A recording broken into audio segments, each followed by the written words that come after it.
Welcome back to 21 Program Manager Interview Questions, Part 3. In today's episode, we will take a look at some questions we had addressed before, and I will add a little bit more insight for your interviewing experience to be as robust as possible. Let's move on to the leadership and teamwork question that we took a look at earlier. This question states you encounter resistance from a critical stakeholder regarding a proposed training module. How would you navigate this solution and gain their buy-in? Open communication and understanding are key. I would schedule a one-on-one meeting with the stakeholder, actively listen to their concerns, and address them transparently. Showcasing data or case studies highlighting the module's benefits can further build buy-in. Now, you heard what I had to say about this. I addressed it quite robustly in the last episode, but this is a more concise response. Let's move on to number 7. Describe a time you fostered effective collaboration with a diverse team to achieve a challenging project goal. How can you apply this experience to leading the community enablement program? So I would say something like this. And by the way, I hope you are taking time out to craft your response before listening to mine so that you can get a much bigger payoff from the whole experience. So this question is about fostering collaboration. I would respond along these lines. In my previous role at Motorola, I led a diverse team to succeed in a very complex and far-reaching divestiture where there was a lot at stake. I facilitated regular brainstorming sessions. I established clear roles and responsibilities, and I recognized individual contributions. This built trust and ownership, leading to a successful divestiture. On day 1, we were all ready, and everything that we worked on was successful. Let's move on to question 8. How would you build a strong rapport with a global community of hosts and ensure their feedback is consistently incorporated into program iterations? So think about it like this. You're working with a global team. How would you ensure that their feedback is incorporated into the program? That's pretty much what this is asking. So again, for clarity, I would say something along these lines. Building a strong network is crucial.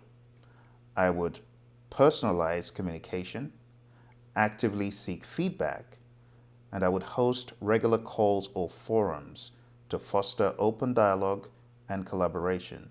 Doing this will enable those hosts, those stakeholders, feel heard and listened to. Recognizing their contributions publicly would further strengthen our relationship. Let's go to number 9. You identify a knowledge gap within a specific team impacting their community interactions. Explain your approach to developing and delivering targeted training to address this issue. In my experience as a program manager, I've come to realize that buy-in starts first of all from the very first experience. You are likely to get better buy-in as a servant leader if you start on day 1. And what I mean by that is people buy into you as a leader first and then the vision. So my approach would have been to do the groundwork already, to develop a rapport, and then coming in with suggestions, additional training will be a lot easier. Identifying those specific gaps is crucial. It is not a single person engagement. It is me as a program manager working with project teams and working with individuals. So I would develop targeted training modules based on dialogue and a common understanding, using a blend of learning methods, most likely getting feedback and buy-in from those involved to better understand what learning approach would best suit this need. And this would address the gaps effectively by bringing the individuals for learning in as partners. I would also include regular follow-ups and assessments to ensure that the training is impactful. I would ensure that the training is specific, measurable, achievable, realistic, and time-bound to get the best output from the training endeavor. Let's go to number 10. And this is the final one in leadership and teamwork. And it reads, delegating tasks effectively is crucial in this role. Can you share an example of how you empowered team members and ensured ownership of their responsibilities? Again, I want you to take some time out, hit the pause button, craft your response first before listening to mine to make sure you get the best bang for your buck.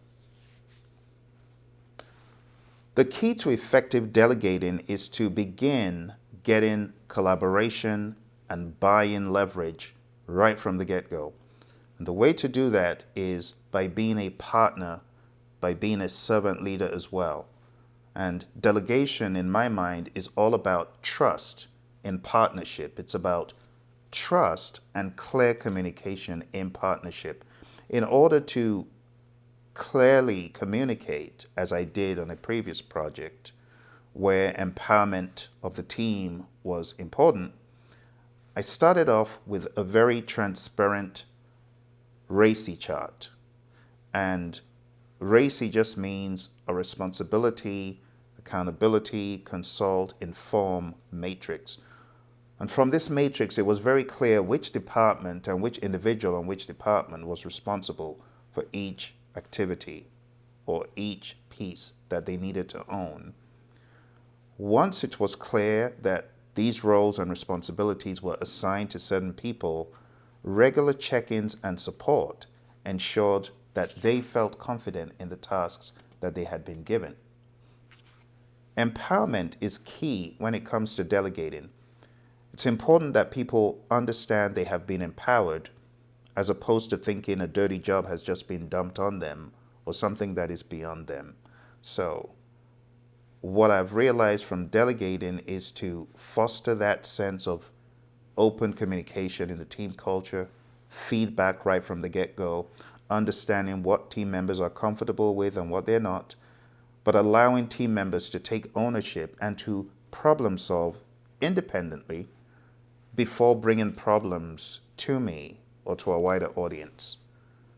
What I have learned from delegating is transparency, communication, and empowerment will lead to increased engagement. When a team truly understands that you have delegated to empower, not to dump off a dirty job, you get a much better payoff. You get more enthusiasm from the individuals working on that task and ultimate ownership leading to a win-win for everyone.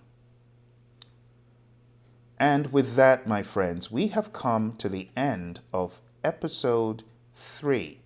Episode 3 has been quite helpful in going into the topic of leadership, but I want to give you a very quick lesson in leadership, just in case you might have not ever had a lesson on leadership.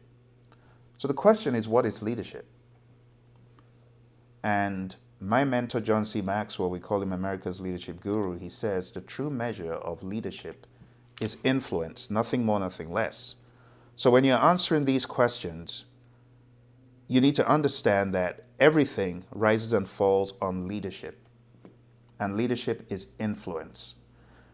And you need to understand that in order to influence people effectively, you have to do more than just be at the position. You have to do more than say, I'm the project manager, so listen to me. I'm the boss, so follow me. You have to do more than that. You have to get buy-in from people to allow you to lead them.